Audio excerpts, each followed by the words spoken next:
What's up, guys? It's Charles here with Rocket Punch. I'm going to do another, hopefully, quick review. Not the 25-minute ones I usually do, but I ended up getting this. I showed it on the Facebook. This is the GNU Do. How do you pronounce that? D-O-U. Or duh, like Doug. D-O-U-G, duh. Galaxy Cyclone Braiger. Kind of got this only because I have a few of these figures already. From this line, not from the series, but I'm talking about the line of figures, and it's made by Yamato, which is no longer around, but they decided to take some obscure like robot licenses and just make figures out of them. And what I really liked about these is the fact that, number one, they took obscure licenses and made figures out of them, but also kept them relatively cheap. And this is no exception. I actually got this at 50% off, so it's only like 14 bucks. But the figures were all nicely made, nicely molded, beautifully painted, so we're going to check that out. This doesn't transform or anything, even though this does have two other alternate forms. That's not really the point of this line, but let's go ahead and break this open and check it out. It's kind of sad that these figures didn't really take off, and understandably, how do I open this? I had this open already. Alright, there we go. So I kind of understand why they didn't make it, at least here, even though these weren't released here in the US, but I can see why they weren't popular here. But in Japan, you would think they would have done better. Maybe they did do good. Maybe they just made way too many of these. I don't know. But these have always been clearance, and I think they've always been a good thing to pick up when they're on clearance. And by the way, I got mine on clearance at BBTS, so the link is in the description below, obviously. And please use those links if you're going to pick up stuff. When you watch my channel, it really helps me do what I do. But right off the bat, it feels so nice. Like, if we take a look at the paint, it's got like a satin finish. I don't know if the paint itself has a satin finish or they just spray over it at when it's done assembling. But all of them have this, and it's amazing how articulated these things are. It almost looks like, first of all, everything pops off. Everything's like on a ball joint or like a friction joint, and most things just end up popping right off. I'm not really going to go showing you all that, but I've noticed that with all the releases, like, things can come off. But it's not fiddly. Let's just put it that way. This is a pretty solid small figure. It feels good, even though there's no die cast. It does have a nice little bit of heft. It doesn't feel hollow, which is cool. And I just love the detailing. I mean, they really went to town when it comes to paint apps. Everything's beautifully done. Look at that. The little knuckles, the little joints, everything. I mean, they did a really good job. All this stuff looks like a little overly complicated for what it is, honestly. You can see right in there. Well, let's just get into articulation. We're going to try and keep it quick. But we got the head here. The neck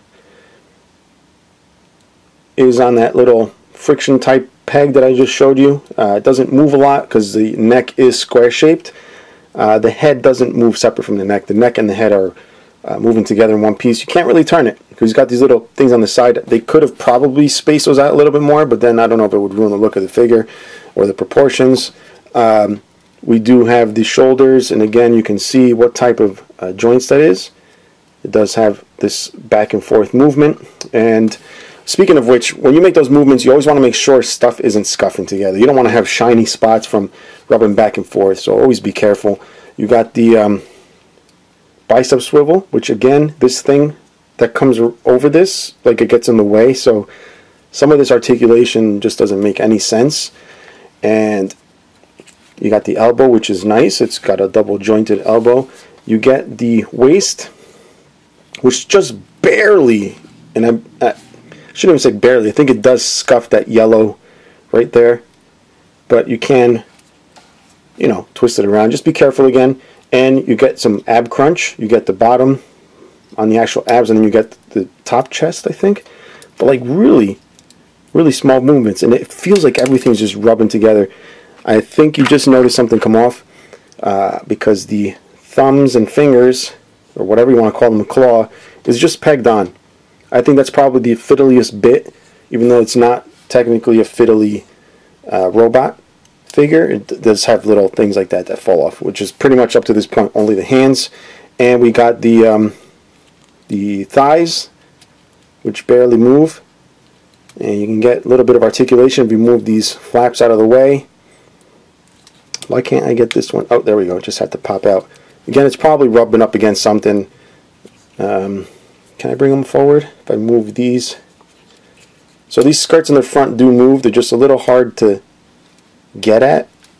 But anyway, we'll just force it forward. There we go. You can see that movement. It's got double jointed knees. And you can see pegs right here, because I think these joints, they reuse from figure to figure. And some figures do have like kneecaps that you put on. This one doesn't. And put everything back. And we got the feet here. And I think the feet are just overly complex. You can see all those joints in there, like literally just for the toe movement. Like, you're never going to really point the toes this way, but it does have a lot of range for that movement, but not much for going up. Just kind of strange. So overall, you can get some nice poses out of this. I'm sure the box shows, actually it's not even that crazy on the box. You can see they didn't really go crazy with the poses on there, neither am I. But you know, it's good to know it does have a lot of points for articulation. So most of those points do get hindered. And it does come with a weapon. And again, also nicely painted. I would say this is about 80% of the quality that you'd probably find in like a solo Chogokin weapon. It's not as sharp. There's a lot of mold lines, but this part here definitely, can't even say definitely, feels like something out of a Bandai product. Just nicely painted, really freaking sharp. And the way to attach that, obviously you got to open up these fingers or whatever they are. The thumb does not move, but that rotates on the wrist here. I can't even get these little things open. It's hard to get them open without them falling out, but you get the idea. The little claw thing goes around like so. And, you know, it's alright, I guess. Just clamp that down. So, that's what he looks like. Nothing crazy. Matter of fact, I think it's like that, but it always falls like that. But you can keep it like that. Looks pretty cool. And that's it. I mean, again, really was not something that was going to require a lot of time. And just for comparison, here is the deluxe Transformer. It's the only one I could find. I don't know how many of you guys have this, but it is the Wheeljack from the Robots in Disguise. I forgot what the hell that was called, but anyway, it's one of those. And yeah, if you have any questions or comments, you can leave them below.